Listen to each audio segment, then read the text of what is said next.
ജീവന്റെ മൂല്യത്തെക്കുറിച്ച് ഇവിടെ വളരെ സവിസ്തരം പ്രഖ്യാപിക്കുകയുണ്ടായി, പ്രഘോഷിക്കപ്പെടുകയുണ്ടായി.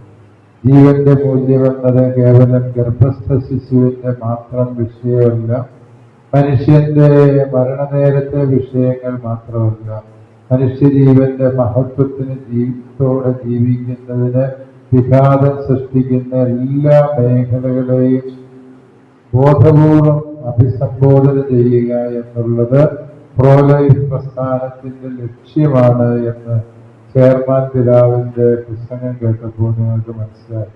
അതുകൊണ്ട് തന്നെ ഈ പ്രോലൈഫ് മൂവ്മെന്റ് എന്ന് പറയുന്നത് നമ്മുടെ KCVCയുടെ എല്ലാ മൂവ്മെന്റുകളുടെയും ആധാരശിലയായ മാതാവായ മൂവ്മെന്റാണ് പ്രോലൈഫ് മൂവ്മെന്റ് എന്ന് പറയാൻ നമുക്ക് സാധിക്കും. കാരണം ഇവിടെ നിങ്ങൾ മുന്നോട്ട് വയ്ക്കുന്ന വിഷയങ്ങളെല്ലാം നമ്മുടെ ക്രിസ്തീയ ജീവിതത്തിന്റെ ഏറ്റവും ആഴമേറിയ അടിസ്ഥാനപരമായ മൂല്യങ്ങളാണ്.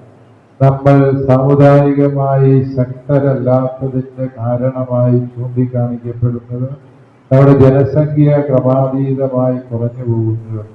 സ്വാതന്ത്ര്യം കിട്ടിയ കാലത്ത് കേരളത്തിന്റെ ജനസംഖ്യയുടെ 24% വരെ ഉണ്ടായിരുന്ന ക്രൈസ്തവർ ഇന്ന് കുറഞ്ഞു 16.7%.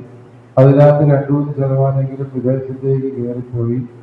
അത് മറ്റ് സമുദായക്കാർ പോകുന്നവരല്ല, നമ്മുടെ ആളുകൾ പോയാൽ ഒരുക്കമാണ്, പിന്നെ തിരിച്ചു വരിക. ഇവിടെയുള്ള കാരണവന്മാരെ കൂടെ എങ്ങനെയാണ് കൂട്ടിക്കൊണ്ട് പോകാമോ എന്ന് ചിന്തിക്കുന്നവരാണ്. അതായത് നമ്മുടെ നാട്ടിലെ എണ്ണം ക്രമാതീതമായി കുറയും. അതുകൊണ്ട് നമ്മുടെ സമുദായം ബലപ്പെടാനുള്ള ഏക മാർഗം എന്ന് പറയുന്നത് കുഞ്ഞുങ്ങൾക്ക് ജന്മം നൽകുക എന്നുള്ളത്.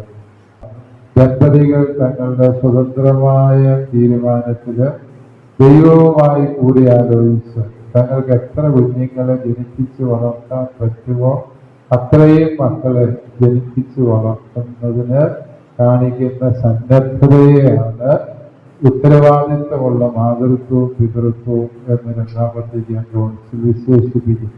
അതായത് ഈ ഉത്തരവാദിത്വമുള്ള മാതൃത്വവും പിതൃത്വവും ശരിക്കും അതാണ് കത്തോലിക്ക സഭയുടെ നിലപാട്.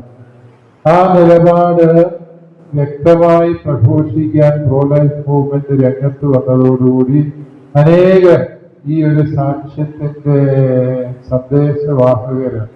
അതിന്റെ ലക്ഷണമാണ് നാം ഇന്ന് ഇവിടെ ഇതിന്റെ നേതാക്കളെല്ലാം 9, 7, 5, 6 പിള്ളേരുടെ മാതാപിതാക്കളാണ് എന്ന് കാണുന്നത് തന്നെ ഈ പ്രോലൈഫ് മൂവ്മെന്റ് വെറുതെ പറയാനോ അല്ലെങ്കിൽ പ്രകടനത്തിനോ വേണ്ടിയുള്ള മൂവ്മെന്റാണ്. അത് ജീവിച്ച് കാണിക്കുന്നവരാണ് നിങ്ങൾ ഓരോരുത്തരും എന്നറിയുന്നതിൽ വലിയ സന്തോഷമുണ്ട്.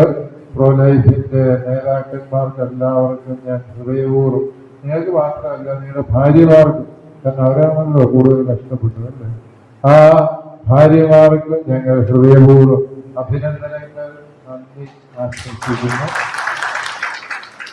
ഇത് നമ്മുടെ ജനിക്കുന്നത്, മക്കളെ ജനിപ്പിക്കുന്നത് അവിവേകമാണ് എന്ന് പറഞ്ഞവര് തിരിച്ചറിയണം. മക്കളിലൂടെയാണ് ദൈവം മാതാപിതാക്കളെ അനുഗ്രഹിക്കുന്നത്. എത്ര കൂടുതൽ മക്കളെ ജനിച്ചോ അത്രയും വലിയ അനുഗ്രഹമാണ് ദൈവം തരുന്നത്.